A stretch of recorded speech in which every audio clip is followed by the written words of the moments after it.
मेरे प्यारे साथियों, आप लोग का नित्य में से स्वागत है। हम आशा करते हैं बहुत अच्छे होंगे और अपने पढ़ाई लिखाई में शानदार तरीके से व्यस्त होंगे। दोस्तों, अभी हम मेंसुरेशन पढ़ रहे हैं और मेंसुरेशन में ये स्क्वायर का अपना लास्ट वीडियो है, जिसमें हम देखेंगे जो कोई भी ये स्क्वायर किसी ट्रायंगल के अंदर में कैसे बन रहा है। राइट एंगल के ट्रायंगल में कैसे कैसे स्क्वायर बन सकता है, इक्विलेटरल ट्रायंगल में कैसे स्क्वायर बन सकता है, इससे रिलेटेड भी अक्सर सवाल पूछा जाता है और हम उसको देखेंगे। बहुत आसान कॉन्सेप्ट है वो। और इससे पहले हम देखे थे स्क्वायर के अंदर में सर्कल कैसा बन रहा था। सर्कल के अंदर में स्क्वायर कैसा बनेगा, that will be in the section of circle. जब हम लोग सर्कल सर्कल अभी जस्ट इसके बाद डिटेल्स में पढ़ेंगे तो उसमें देखेंगे कैसे सर्कल के अंदर में बहुत सारे अलग अलग फिगर बनते हैं। बट यहाँ हमें देखना था स्क्वायर के अंदर में कैसे सर्कल बन रहा था, स्क्वायर के अंदर में कैसे इक्विलेटरल ट्रायंगल बन रहा था, स्क्वायर के अंदर में कैसे कैसे हम लोग डिफरेंट लीफ बना के एरिया ला रहे थे। अब हम देख रहे हैं ट्रायंगल के अंदर में स्क्वायर कैसे बन रहा है और इसके बाद अपना स्क्वायर खत्म हो जाएगा, क्योंकि पेपर में इससे रिलेटेड बहुत सारे सवाल आते हैं। आइए शुरुआत किया जाए आज का वीडियो। देखो, जो आपका सबसे पहला वाला ही सवाल है, ये पेपर में अक्सर आ रहा है कि आपके सीजीएल 2017 में भी सवाल आ रहा है और ये बहुत चर्चित सवाल है। देखिए, आपके सामने एक राइट एंगल ट्रायंगल है और इसके अंदर मान लीजिए कि स्क्वायर दे रखा है। ठीक है, आपको बोलेगा उस स्क्वायर का एरिया बता दे, साइड बता दे, कुछ भी बता दे। तो हम लोग नाम पता है स्क्वायर का देते हैं और फिर एक अलग सा फिगर अभी हम लोग ड्रॉ करते हैं। जैसे मान लो पी क्यू आर और सी। पी क्यू आर सी आपका एक स्क्वायर है, ये सी है, ये वाला सेक्शन सी है। चलिए हम एक फिगर लेके आते हैं। ये फिगर गंदा नहीं करेंगे वरना आपका कल्याण हो जाएगा। नहीं,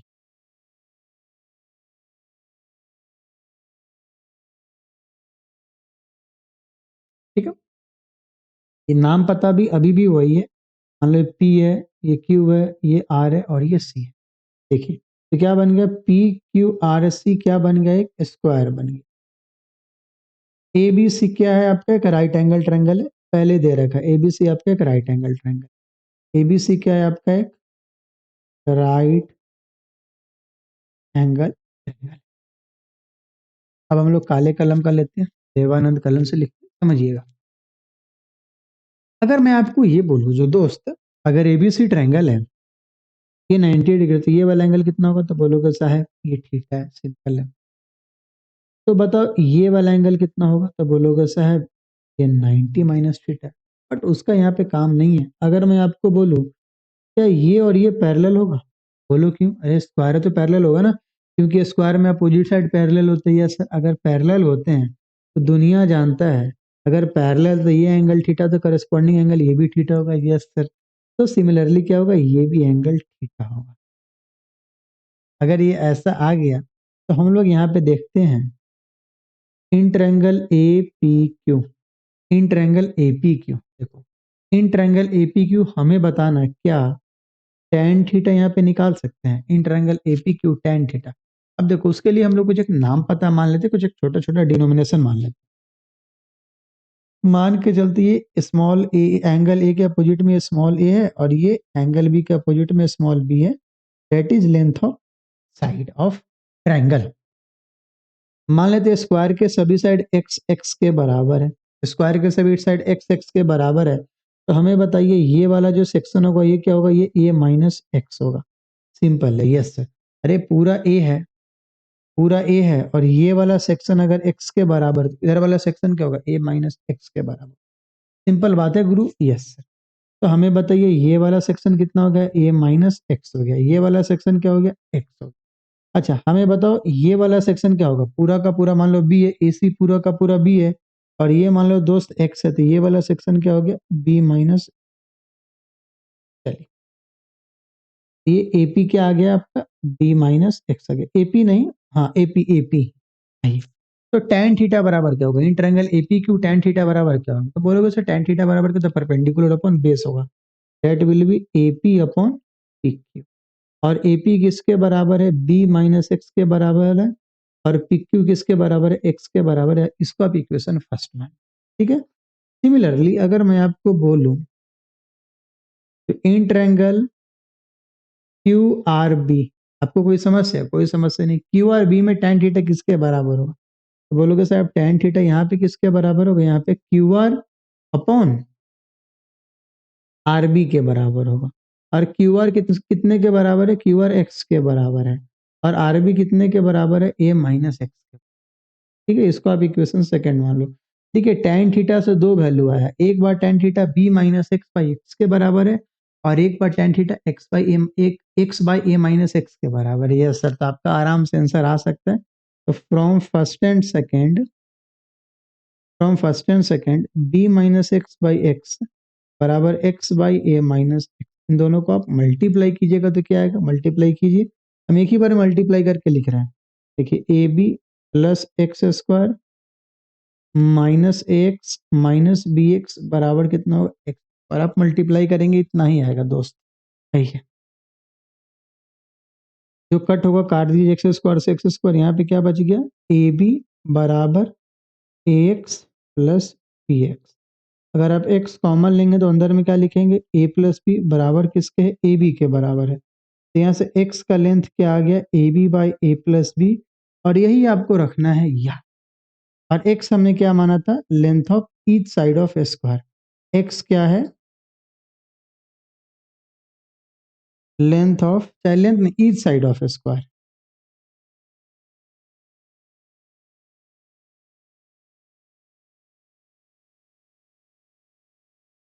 लेंथ क्या बताइए, ईच साइड ऑफ स्क्वायर आया आपका x, ये तो x की वैल्यू है। x का वैल्यू क्या आ गया, A B by A plus B. यहाँ a क्या है और b क्या है, a परपेंडिकुलर है, b बेस है, या b बेस है a परपेंडिकुलर है। इसमें कोई हाइपोटेन्यूस नहीं, हाइपोटेन्यूस c होता, ए बी का वैल्यू मान लो c के एंगल के अपोजिट में हम c मानते हैं, बट हाइपोटेन्यूस रिलेटेड इस यहाँ कुछ नहीं है। परपेंडिकुलर और बेस से रिलेटेड अपना स्क्वायर का एरिया या साइड चला जा रहा है। तो बताइए, अगर मैं आपके सामने, अगर हम एक सवाल रखें, अगर हम आपके सामने एक सवाल रखें, बोलेंगे बताइए इसका आंसर कितना होगा। देखिए, जैसे मान लीजिए अगर आपका एक ये स्क्वायर है, एक राइट एंगल ट्रायंगल है, और इसके अंदर में एक स्क्वायर बना, ठीक है ना। ये मान लो ए बी सी आपका ये स्क्वायर है, सॉरी ट्रायंगल है, इसके अंदर में एक स्क्वायर है, और ये मान लो 3 सेंटीमीटर का और ये मान लो 4 का है, ये 4 है और ये 3 है। आपसे हम साइड ऑफ स्क्वायर पूछेंगे, तब क्या बोलिएगा, साइड ऑफ स्क्वायर क्या आएगा, 4 गुने 3 बाई 4 प्लस 3, 4 × 3 = 12/7 आएगा। और अगर हम इसी स्क्वायर का एरिया पूछते तो क्या होता है, स्क्वायर का एरिया क्या होता है, साइड का स्क्वायर होता है, डेट विल बी 12/7 का होल स्क्वायर, कितना होता है 144/49। आंसर चला था, पेपर में आए हैं ऐसे सवाल, अक्सर आते रहते, ये बात आप याद करके, ठीक है। आगे बढ़, इस प्रकार एक और केस बनता है जहां राइट एंगल ट्रायंगल के अंदर में स्क्वायर आता है, उसका एरिया हम लोग निकालते हैं। अगर आप इसका साइड लेंगे, जैसे मान लो अगर मैं आपको बोलूं ये a के बराबर है, नाम पता लिख देते, ये b के बराबर है और ये c के बराबर है। अगर आप बोलेंगे सर ये सवाल हम अगर हमको सबसे पहले कहाँ मिला, तो हमको ये सबसे पहले सवाल मिला आईसीएसई के क्लास 10th के बुक में, सलीना पब्लिकेशन के बुक में, जहाँ ये सवाल है, जहाँ एक डायरेक्ट सवाल आया हुआ है, एग्जाम्पल का सवाल है, जहाँ आपसे जैसे मान लो ना, इसका नाम पता कुछ भी मान लो, PQRS, ये एक स्क्वायर है। तो जैसे मान लो अगर तीनों साइड का इक्विलेटर, जैसे ये मान लो राइट एंगल ट्रायंगल है, तो राइट एंगल ट्रायंगल के तीनों साइड दे देंगे और फिर पूछेंगे बताओ उस स्क्वायर का साइड का एरिया क्या है। या कभी कभी आपसे क्या पूछ सकता है, एक क्यू और बी आर का लेंथ देखे, हमने क्या बोला, एक क्यू और बी आर का लेंथ देखे एरिया ऑफ स्क्वायर पूछ सकता है, या पेरीमीटर ऑफ स्क्वायर पूछ सकता है। मैं डायरेक्ट बताऊं, जो एरिया ऑफ स्क्वायर आएगा ना, वो एक क्यू इंटू बी आर के बराबर होगा। मतलब अगर साइड अगर तुम एक्स मानोगे ना, तो एक्स स्क्वायर बराबर क्या आएगा, बी आर इंटू एक क्यू आएगा। ये बहुत है, ये यहाँ से सवाल अभी नहीं आया है, ये डायरेक्ट 10th के एग्जाम्पल में दे रखा है, क्यों नहीं पूछ रहा एग्जामिनर, हमको भी नहीं समझ में आ रहा है भाई, पूछना चाहिए यहाँ से उसको सवाल। बट इसको ये जो दूसरा वाला जो है आपका, अगर मान लो साइड ए बी सी है, तो साइड ऑफ स्क्वायर क्या होगा, A B C by A square plus B square plus A B. हम यहाँ पे बस नोट के फॉर्म पे लिख दे रहे हैं, याद कर लेना, चाहे नीचे में लिख देंगे, ठीक, अभी रुक जाओ। फिगर देख लेते हैं हम लोग, फिगर हम लोग पहले से मैं स्क्रीनशॉट लेके रखे हुए हैं, ताकि आपको दिक्कत ना हो दोस्त।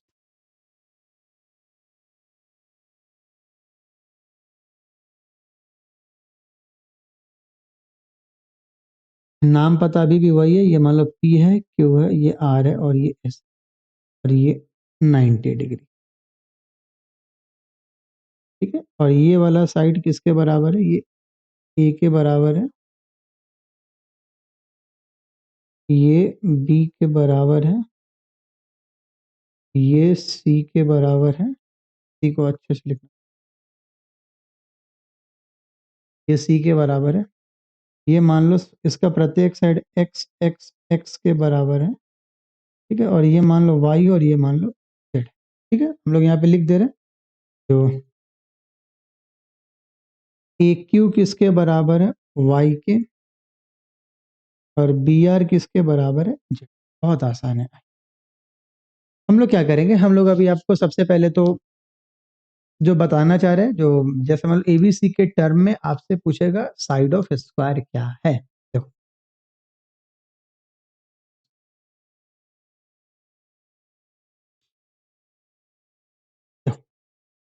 अगर मैं आपको बोलूं ये 90 डिग्री होगा, बोलोगे यस सर, क्यों, क्योंकि अंदर वाला 90 डिग्री स्क्वायर है, यस सर। सिमिलरली ये 90 डिग्री तो ये भी 90 डिग्री, ये 90 है, ये 90 है, अंडरस्टूड। अगर मान लो दोस्त ये अगर थीटा है तो ये क्या होगा, 90 माइनस थीटा होगा, यस सर, बताओ हाँ या ना। सिमिलरली मान लो ये 90 माइनस थीटा तो ये क्या होगा, थीटा होगा, और ये थीटा है तो ये क्या होगा जी, 90 माइनस। सिंपल बात है, हो गया, पता चल गया कौन क्या है। नहीं। तो क्या समझना ध्यान से, triangle B S R similar triangle ABC है। मतलब हम उस सिमेट्रिकल फॉर्म में नहीं लिखे, हम आपको बस बताना चाह रहे हैं, क्या बताओ जो छोटा वाला ट्रायंगल है बी एस आर वो बड़ा वाला ट्रायंगल एबीसी के सिमिलर है क्या। समझना, देखो कैसे, देखो एक तो इन दोनों ट्रायंगल में एंगल बी कॉमन है, ठीक है ना, आप ऐसे लिख सकते हैं बी एस आर है ना, तो वहां पे पता है आपका क्या होगा, बी एस आर है तो आपका बी सी ए होगा। बट हम लोग उस फॉर्म में नहीं लिख रहे, हम डायरेक्ट समझ रहे हैं, बट एग्जाम में लिखा हो तो समझिएगा करस्पॉन्डिंग फॉर्म दिया हो। देखो तो ट्रायंगल आपका बी एस आर लिखा हुआ है दोस्त, ट्रायंगल बी एस आर में देखो, और ट्रायंगल एबीसी में एंगल बी और एंगल बी कॉमन है, एक एंगल आर एंगल 90 है और एंगल ए सी बी में एंगल सी 90 है, सिंपल बात है। यस, तो और तीसरा एंगल आपका 90 माइनस थीटा, 90 माइनस थीटा से इक्वल होगा ही, सिंपल बात। तो अगर ट्रायंगल सिमिलर है तो क्या होगा, इसके इक्वल एंगल के अपोजिट वाले साइड का अनुपात सेम होता है। हम जानते हैं ये बात, अगर मेरा ट्रायंगल इक्वल है, अगर सॉरी ट्रायंगल अगर सिमिलर है तो हम क्या करेंगे, जो अपना इक्वल एंगल है उसके अपोजिट वाले साइड का अनुपात सेम होता है, ये बात हम याद रखें। देखिए तो ट्रायंगल बी आर एस में, ट्रायंगल बी आर एस में थीटा के अपोजिट में, ट्रायंगल बी आर एस में थीटा के अपोजिट में क्या है, आर एस है। तो ट्रायंगल ए बी सी में थीटा के अपोजिट में क्या है, ए सी, बराबर। अभी देखना, अब ट्रायंगल बी आर एस में 90 माइनस थीटा के अपोजिट में क्या है, तो बोलोगे बी आर है, और ट्रायंगल ए बी सी में 90 माइनस थीटा के अपोजिट में क्या है, तो बोलोगे बी सी है, ठीक है ना। और सिमिलरली यहाँ पे बताइए आर एस किसके बराबर है, where is R S, R S X के बराबर है, और ए सी किसके बराबर है, बी के बराबर है, बराबर बी आर किसके बराबर है, जेड के, और बी और कौन है, B C, where is B C, B C किसके बराबर है, ए के बराबर है। तो यहाँ से हम जो निकालना चाह रहे हैं वो देखिएगा हम करेंगे क्या, समझिएगा ध्यान से। यहाँ से हम ऐसे कर ले रहे, जेड बराबर ए एक्स बाई बी। अब हम क्यों ऐसा निकाल रहे हैं वो आपको थोड़ी देर में समझ में आएगा, जब हम ऐसा कर क्यों है, ठीक है। कि जेड का वैल्यू आ गया, जेड बराबर एक्स, देखो अभी हम करेंगे क्या, जेड को भी एक्स के टर्म में ले आएंगे, वाई को भी एक्स के टर्म में ले आएंगे, और क्यूएल ऑलरेडी एक्स के टर्म में, इन तीनों को जोड़ के एसी के ए बी के बराबर कर देंगे, आंसर आ जाएगा। अब आओ, अब हमें बताना है क्या, ट्रायंगल समझना, triangle A A P Q similar triangle A B C के बराबर है क्या, similar triangle A B C, A P Q है ना, हाँ ठीक है, ए बी सी। आप बस ये समझो छोटे ट्रायंगल क्या बड़े के सिमिलर है क्या, बोलोगे यस सर एकदम सिमिलर, देखना कैसे। देखो एपी क्यू में एंगल ए कॉमन है और एबीसी में एंगल ए, दोनों कॉमन है तो एक एंगल तो इक्वल हो गया, और दोनों में एक 90 तो तीसरा वाला भी एंगल इक्वल होगा, सिंपल है। तो ट्रायंगल एपी क्यू में आप थीटा के अपोजिट में ढूंढो, एपी क्यू में आप थीटा के अपोजिट में ढूंढो, एपी क्यू में थीटा के अपोजिट में क्या लिखा हुआ है, ए क्यू लिखा हुआ है, और एबीसी में थीटा के अपोजिट में क्या है, ए सी है। अब देखो ट्रायंगल एपी क्यू में 90 माइनस थीटा के अपोजिट में क्या लिखा हुआ है, पी क्यू लिखा हुआ है, ट्रायंगल एबीसी में एक मिनट रुकना। ट्रायंगल एपीक्यू में थीटा के अपोजिट में एक क्यू लिखा हुआ है। हाँ ठीक है, सही है। और ट्रायंगल एबीसी में 90 माइनस थीटा के अपोजिट में पीक्यू है, और एबीसी में एपीक्यू में और एबीसी में 90 माइनस थीटा के अपोजिट में क्या है, बीसी है। चल हो गया, सिंपल है। एक क्यू किसके बराबर है, आप बोलिएगा एक क्यू किसके बराबर है, वाई के, Y upon A C. Where is A C, A C आपका बी है। एक भी गड़बड़ाइएगा मत, वरना पूरा का पूरा आंसर गलत हो जाएगा। बराबर P Q, where is P Q, P Q X के बराबर है। And where is B C, B C किसके बराबर है, ए के बराबर। अब यहाँ पे क्या करेंगे, यहाँ से आप y का वैल्यू निकाल लीजिए, तो y बराबर क्या आ गया, बी एक्स अपॉन ए आ गया। सिंपल है। अब आप ध्यान से देखिए, देखो एक क्यू, देखना A Q plus Q R plus R B किसके बराबर है, ए बी के बराबर। अभी देखो कि हमने क्या बोला आपको, A Q plus Q R plus R B. देखो A Q plus Q R plus R B किसके बराबर है, ए बी के बराबर है।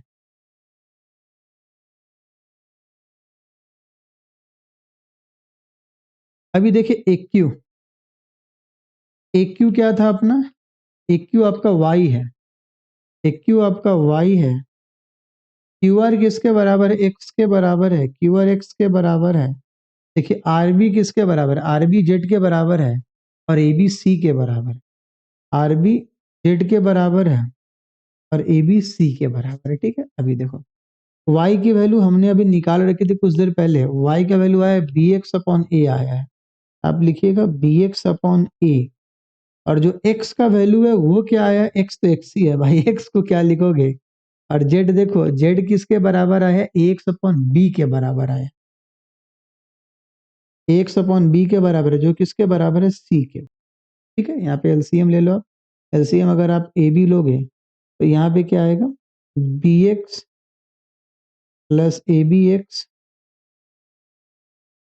अरे सॉरी सॉरी दोस्त, सॉरी थोड़ा गलत लिख दिया ना। एलसीएम ए बी होगा, ये से कट गया, बी से मल्टीप्लाई होगा, तो यहाँ क्या आएगा, बी स्क्वायर एक्स प्लस यहाँ क्या आएगा, ए बी एक्स, यहाँ क्या आएगा, ए स्क्वायर एक्स बराबर क्या, सी आएगा। ठीक है, अगर आप एक्स कॉमन ले लेंगे तो अंदर में क्या बचेगा, A square plus B square plus A B बराबर क्या आएगा, ए बी सी आएगा। एक्स का वैल्यू क्या आ गया, A B C upon A square plus B square plus A. ये बात आप याद करें, यही बात तो हमने भी आपको बताया। एक्स किसके बराबर आ गया, एक्स आ गया आपका A B C upon A square plus B square plus A B के। ठीक है, जैसे मान लीजिए आपके सामने अभी हमने बोला था एक और अभी आपका प्रूफ इसमें बचा हुआ, अभी देखेंगे वो प्रूफ, बट अभी एक सवाल बना लो। जैसे मान लो ये आपका ये फिगर बन गया और यहाँ पे एक स्क्वायर बना दिए हैं, और जैसे मान लो सभी साइड का लेंथ इसके कितने कितने, मान लो ये 3 है, ये 4 है, तो ये कितने होंगे, 5। तो ये मान लो एक्स है, एक्स बराबर क्या होगा, तो ए बी सी, 3 गुने 4 गुने 5 upon A square plus B square plus C square, 3 square, sorry sorry, A square plus B square plus A B. ठीक है, और आप चाहे तो A square plus B square को सी स्क्वायर के बराबर लिख सकते हैं। क्यों, क्योंकि राइट एंगल ट्रायंगल में Pythagoras hypotenuse square, perpendicular square plus base का स्क्वायर बराबर हाइपोटेनस का स्क्वायर। सिंपल है। देखिए यहाँ पे क्या आएगा, 5 चौके 20 तिया 60 अपॉन 4 तिया 12, और ये 25 आ जाएगा 37। ठीक है ना, ये आपका साइड चलाएगा, आप एरिया भी निकाल सकते हैं। एक और बात देखना, ये 60/37 आया है, 3 4 5 का ही है, और जस्ट ऊपर वाला किए थे ना, वो तुम्हारा कितना 12/7 आया था। अगर आप इन दोनों को देखेंगे, जो 12/7 है वो कहीं ना कहीं 1.7 एकम 7, ये देखो नीचे वाला बड़ा स्क्वायर होगा, ऊपर वाला छोटा स्क्वायर होगा। अभी तुम कैलकुलेट कर लो, क्योंकि दोनों ट्रायंगल का हम 3 4 5 ही माने हैं। मान लो ये 12/7 है, तो 7 एकम 7, 1.5 1.7 1.71 होगा। और यहाँ पे देखो तो यहाँ पे कितना है, 37 एकम 37, कितना आ गया तुम्हारा 23। तो 23 से कितनी बार में कटेगा, देखना दोनों को काट के देखना पॉइंट के फॉर्म में। आ जाएगा, आ जाएगा आपका नीचे वाला ही भर आएगा। रुको मैं फ़ोन से कैलकुलेट करता, क्योंकि बहुत सारे पॉइंट में आएँगे ये। 60 डिवाइडेड बाय 37 ये करोगे तो 1.62 आ रहा है। और अगर आप इसको देखोगे, आप फ़ोन से मत कैलकुलेट करना, मैं आपको बस बता रहा, एंड दैट इज़ 12/7 आप करोगे, ये 1.71। अच्छा, नीचे वाला ऊपर वाला बड़ा आ रहा है, ये क्या बात है? हो सकता है ऊपर वाला बड़ा हो, बट मेरे हिसाब से कोई नहीं, ऊपर वाला ही बड़ा आ रहा है। जब अगर ज्योमेट्रिकल फिगर में बड़ा आ रहा है तो मान के चलो ऊपर वाला जो फिगर बनाए थे वही बड़ा है, नीचे वाला स्क्वायर छोटा होगा। चलो आगे बढ़ते हैं। चीज़ हाँ, सही है, चलिए।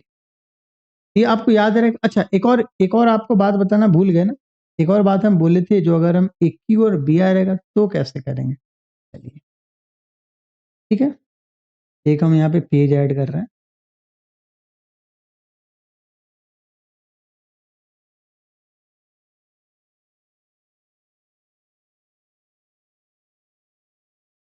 Blank current. अब देखो,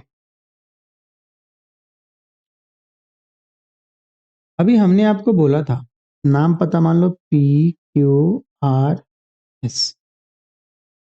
और ये मान लो ये एक क्यू, अभी हमने आपको बोला जो जो QR का लेंथ आएगा ना वो कहीं ना कहीं क्या होगा, चाहे ऐसे मान के चलो, अभी हम x माने थे, इसको x मान लो, इसको y मान लो, और ये z मान लो। देखना अभी कहीं ना कहीं एक्स स्क्वायर बराबर वाई जेड के बराबर आएगा, ये भी बहुत चर्चित है। एक्स स्क्वायर बराबर वाई जेड डायरेक्ट चला आएगा, अभी भी पुराना ही सवाल है, ये स्क्वायर है मान लो, ये तुम्हारा PQRS एक स्क्वायर है और ABC का एक राइट एंगल ट्रायंगल है। इसमें अभी हम लोग एक्स का साइड क्या लाए थे, ABC upon A square plus B square plus AB के बराबर, और यहाँ जो है आपका है जो QR है, तो यहाँ जो हम स्क्वायर बना रहे हैं सेम स्क्वायर पुराना वाला ही है। यहाँ से हम एक और वैल्यू ला सकते हैं, जो अगर मान लो अगर हम एक क्यू और आर जे एक क्यू, और मान लो अगर हमें बी आर है, एक क्यू और बी आर का लेंथ पता हो तो हम आराम से एरिया ऑफ स्क्वायर बता सकते हैं। देखना कैसे, बताओ। अभी हम लोग देखे थे ना, ये 90 है, ये 90 है, ये 90 है, ये 90 है, तो ये वाला भी 90 होगा, यस सर। ये वाला भी 90 होगा, यस सर। मान लो दोस्त, अगर ये थीटा है, ऐसे मान लो ये अगर थीटा है, ये क्या होगा, 90 माइनस थीटा होगा, सिंपल बात है। तो सिमिलरली ये क्या होगा, थीटा होगा, और ये क्या होगा बताइए, इधर इस वाले ट्रायंगल से 90 माइनस।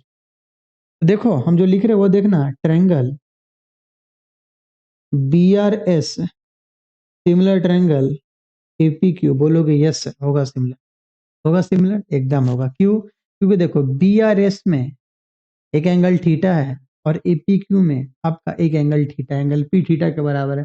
दोनों में एक एक एंगल 90 के बराबर, और तीसरा 90 माइनस थीटा 90 माइनस थीटा के बराबर है, मतलब ट्रायंगल सिमिलर है। और ट्रायंगल सिमिलर तो देखना बहुत मस्त बात क्या होगा, ट्रायंगल सिमिलर है तो क्या होता है, इक्वल एंगल के अपोजिट वाला साइड क्या होता है, का अनुपात सेम होता है। देखिए जैसे मान लीजिए ट्रायंगल BRS में थीटा के अपोजिट में, जैसे मान लो ये एक्स है, ये एक्स है, ये एक्स है, तो थीटा के अपोजिट मान लो ये SR है, काले कलम से लिखते हैं, देवानंद कलम से। थीटा का अपोजिट मान लो ये SR है, तो ट्रायंगल APQ में थीटा के अपोजिट में क्या, ये एक क्यू है, बराबर। अब आ जाओ ट्रायंगल BRS में 90 माइनस थीटा के अपोजिट में क्या है, BR है, तो ट्रायंगल APQ में 90 माइनस थीटा के अपोजिट में क्या है, PQ है। मेरे साथ आप ये देख रहे होंगे। SR किसके बराबर माने, x के बराबर है। AQ किसके बराबर माने, AQ y के बराबर। BR किसके बराबर माने हैं, z के बराबर। और PQ किसके बराबर माने हैं, x के बराबर। देखो निकल गया ना, एक्स स्क्वायर बराबर, ये बात आप याद रखें। देखिए अब हम आपको एक हम अलग से ऐसे फिगर बना के दिखा दे रहे हैं, जैसे मान लीजिए आपका एक स्क्वायर है, सॉरी राइट एंगल ट्रायंगल है,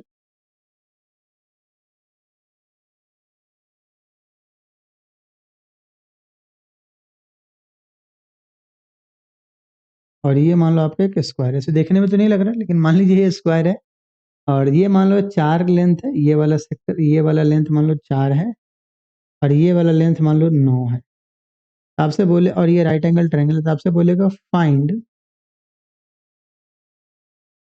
साइड ऑफ स्क्वायर या एरिया ऑफ स्क्वायर। तो आपको पता है ना, अगर मान लीजिए इसका साइड एक्स है, एक्स स्क्वायर बराबर क्या होगा, 9 × 4 होगा, तो एक्स स्क्वायर बराबर 36 होगा। ये तो एक्स स्क्वायर का मतलब एरिया आता है, एक्स का वैल्यू क्या आ जाएगा, √36, मतलब एक्स का वैल्यू 6 आया समझ में। तो ऐसे सवाल भी आपसे डायरेक्ट पूछे जाएंगे और पेपर में नहीं आए हैं, पता नहीं क्यों क्यों अभी तक एग्जामिनर नहीं टच किया इस वाले सेक्टर को। जब भी हम पढ़ाते हैं तो एकदम हम ये सवाल तो हमेशा करवाते हैं, ये मेरा फेवरेट सवाल है। आइए आगे बढ़ते हैं। अब देखिए ये दुनिया का सबसे आसान सवाल है, सबसे आसान सवाल है। इक्विलेटरल ट्रायंगल के अंदर में आपको एक स्क्वायर बना दिया है और बोलेगा स्क्वायर का साइड क्या है। अगर इक्विलेटरल ट्रायंगल के सभी साइड किसके बराबर हैं, ए के बराबर हैं, तो आपको बताने होंगे। जो बताइए साइड ऑफ स्क्वायर ए की टर्म में क्या होगा। बहुत आसान है, देखो एक कंस्ट्रक्शन करना होगा। उसके लिए हम एक क्या कर रहे हैं, फिर से हम पुराना वाला फिगर ले ले रहे हैं ताकि आपको कोई दिक्कत ना हो।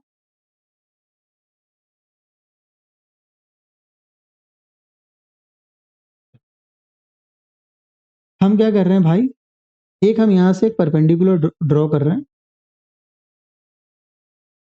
इक्विलेटरल ट्रायंगल है तो परपेंडिकुलर ड्रॉ करेंगे, और अगर परपेंडिकुलर ड्रॉ करेंगे तो ये 90 डिग्री होगा, ये भी 90 डिग्री होगा। यस सर, चलो आ रहा है समझ में। आई, अगर हम मान के चलते ये सारे साइड ए के बराबर है, कोई दिक्कत नहीं, सभी ए के बराबर होंगी, और स्क्वायर के सभी साइड एक्स के बराबर है। एक्स, ये यहाँ से यहाँ एक्स, एक्स, और ये यहाँ से यहाँ, ठीक है ना। मान के चलो पी क्यू आर एस तुम्हारा एक स्क्वायर था, ये पी क्यू आर एस है। मान के चलो ये टी पे कट किया है, और ये मान लो डी पे कट, ठीक है। तो हमें बताइए एडी क्या है, एडी क्या है, हाइट ऑफ इक्विलेटरल ट्रायंगल है। एडी क्या है बताइए, हाइट ऑफ इक्विलेटरल ट्रायंगल है। और अगर हाइट ऑफ इक्विलेटरल ट्रायंगल है तो एडी का लेंथ क्या होगा, बताओ एडी का लेंथ क्या होगा, √3/2 इंटू साइड। एडी का लेंथ क्या होगा, √3/2 इंटू साइड, मतलब √3/2 इंटू ए। सिंपल है, एडी का वैल्यू आ गया। क्या बताओ dt, dt का वैल्यू क्या होगा, तो बोलोगे सर ये x होगा। बोलो क्यों, dt किसके बराबर होगा, x के बराबर होगा। बताओ क्यों, क्योंकि जो ये वाला लेंथ होगा वही तो ये वाला लेंथ होगा ना। यस सर, ठीक है ना, सही। और ये भी पूरा, अब एक बात बताओ, ये एंगल तुम्हारा 60 डिग्री है तो ये भी क्या होगा, 60 डिग्री होगा। क्यों, क्योंकि अगर दो लाइन अगर पैरेलल है तो ये एंगल जितना होगा उतना ही ये वाला एंगल होगा। Yes sir. सर कैसे पैरेलल है, अगर ये स्क्वायर होगा तो दोनों पैरेलल होगा ना। चलो बहुत आसान बात है ना। आइए सिमिलरली ये एंगल अगर 60 है, ये भी क्या होगा, 60 होगा, और ये भी क्या होगा, 60 होगा, क्योंकि दो एंगल 60 तो तीसरा भी 60। तो सर ऊपर वाला भी ट्रायंगल क्या बन गया, आपका इक्विलेटरल ट्रायंगल बन गया। और इक्विलेटरल ट्रायंगल के इस पर साइड कितना होगा, एक्स, एक्स और एक्स होगा। बोलो क्यों, क्योंकि आर एस एक्स के बराबर है, ए एस भी एक्स के बराबर होगा, और ए आर भी एक्स के बराबर होगा, ठीक है ना। आइए ट्रायंगल ए आर एस क्या हो गया आपका, फिर से ये भी एक इक्विलेटरल ट्रायंगल हो गया, ये भी क्या हो गया, एक इक्विलेटरल ट्रायंगल हो गया। चलिए इतना बात हम समझ गए। अगर ये इक्विलेटरल ट्रायंगल है, एटी क्या है इसका हाइट है, एटी क्या है इसका हाइट है, तो बताओ एटी अगर इसका हाइट है तो √3/2 इंटू साइड, साइड कितना है। यस, अब देखो, तो ये जो आपका एडी है ना, एडी दो भाग में टूटा हुआ है, एटी प्लस dt। तो आप ऐसा लिख सकते हैं, जो एडी, एडी किसके बराबर होगा, dt plus eighty, dt plus eighty. देखें एडी, एडी किसके बराबर है, dt प्लस एटी के बराबर। चलो, और एडी तुम्हारा किसके बराबर है, बताओ एडी किसके बराबर है, तो √3/2a के बराबर। dt किसके बराबर है, x के बराबर है, और at किसके बराबर है, √3 इंटू x/2 के बराबर। सिंपल बात है। चलिए यहाँ पे √3a/2 हो गया, अगर आप यहाँ पे 2 ले लेंगे तो यहाँ पे क्या आएगा, x कॉमन है तो √3 प्लस 2 आ जाए। सिंपल है, x को कॉमन ले ली तो √3/2 आ जाए, ये कट गया। यहाँ से a का वैल्यू कितना आ गया, a नहीं x, x का वैल्यू कितना आ गया, √3 प्लस 2 के बराबर या 2 प्लस √3 के बराबर है। आपका मन होगा तो आप रेशनलाइज भी इसको कर लीजिएगा, नहीं मन होगा तो नहीं भी कर सकते हैं। x बराबर क्या होगा, √3a/2 प्लस √3। आप चाहें तो रेशनलाइज कर सकते हैं ऊपर नीचे किससे, 2 माइनस √3 से। 2 माइनस रूट थ्री से मल्टीप्लाई कीजिएगा तो नीचे देखिए 2 प्लस रूट थ्री है, तो 2 plus root three into 2 minus root three, 2 का स्क्वायर माइनस रूट थ्री का स्क्वायर, 4 में से 3 गया, एक नीचे कुछ नहीं, एक बचेगा, उसको छोड़ देंगे तो आपका क्या बच गया, ये root three into 2 minus root three into A. और अगर आप मान लीजिए इसको कैलकुलेट करेंगे थोड़ा सा तो काम हो जाएगा। अगर मान लो रूट थ्री से मल्टीप्लाई कर दोगे तो अंदर में कितना आ जाएगा, 2 root three minus three into A, ये क्या आ गया आपका, साइड ऑफ स्क्वायर है, साइड ऑफ स्क्वायर आ गया। ये आप रटेंगे नहीं, आपको सिर्फ वही दोनों रटना था। एक आपका जो सबसे पहला वाला था that was A B by A plus B. जैसे मान लो अगर राइट एंगल ट्रायंगल के अंदर में हम एक स्क्वायर बना रहे हैं, क्या कर रहे हैं, जो हाइपोटेनस है ना उस पे एक वर्टेक्स लाई कर रहा है, एक वर्टेक्स लाई कर रहा है, उस केस में होगा A B by A plus B. ये बड़ा स्क्वायर बनेगा किसके रिस्पेक्ट में, इसके रिस्पेक्ट में। अभी हम लोग न्यूमेरिकल फिगर भी देखे थे। और यहाँ पे क्या बनेंगे, A B C by A square plus B square plus A B. और एक और फॉर्मूला होगा, एक्स स्क्वायर बराबर वाई इंटू जेड, और वाई इंटू जेड क्या है जी, वाई है आपका ए क्यू, और जेड क्या है, डी है। तो मेरे हिसाब से आपको समझ में आ गया होगा भाई, जो यहाँ से कैसे कैसे सवाल पूछेंगे और आप आराम से ऐसे सवाल के जवाब आप बहुत मजे में दे सकते, ठीक है। और वो वाला सेक्टर है ना, ये वाला जो इक्विलेटरल ट्रायंगल वाला, इसको रटिएगा मत, इसको इक्विलेटरल ट्रायंगल वाले को मत रटिएगा। इसको आप सीधा समझ लीजिएगा, जैसे मान लीजिए अगर ये स्क्वायर अगर बना रहे हैं इसके अंदर में, तो जो स्क्वायर का साइड होगा, एक पहले तो आप इक्विलेटरल ट्रायंगल में एल्टीट्यूड ड्रॉ करो।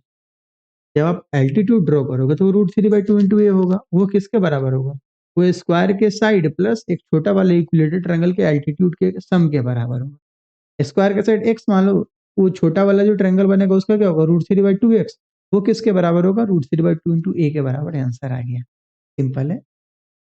तो मेरे हिसाब से आपको सब कुछ समझ में आ गया होगा। तो इस प्रकार हम लोग का क्या खत्म होता है, हम लोग का यहाँ पे स्क्वायर खत्म होता है, मेंसुरेशन ही खत्म होता है, स्क्वायर खत्म होता है। और स्क्वायर से रिलेटेड जितने भी टाइप के सवाल थे हमने आपको करवा रखे। बाकी जो बचे वो सर्कल वाले चैप्टर, तो अभी जस्ट इसके बाद जो सर्कल बनेगी उसमें आएगा। ठीक है दोस्त, तो मिलते हैं अगले लेक्चर में। अच्छा एक और बात, आप हमेशा प्रीवियस ईयर बनाते रहिए, सिर्फ हमारा सवाल ही मत बनाइए, जो पीडीएफ में दिया गया सिर्फ वही मत बनाइए, आप प्रीवियस ईयर भी साथ में बनाइए, तभी आपका क्लैरिटी कॉन्सेप्ट होगा।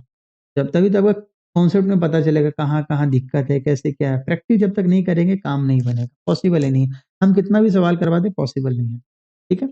कोशिश करूंगा इस वीक में एक लेक्चर दे दूं जहाँ पे सारे कौन कौन रिसोर्सेज कहाँ कहाँ से मिलेंगे फ्री ऑफ कॉस्ट में, चाहे जो कुछ खरीदना पड़े मिनिमम, ताकि आपको पता चले कितने कैसे कैसे क्या सब्जेक्ट पढ़ना है, वो मैं आपको बता दूंगी। ठीक है मित्र, मिलते हैं अगले लेक्चर में, तब तक के लिए बाय बाय, टेक केयर।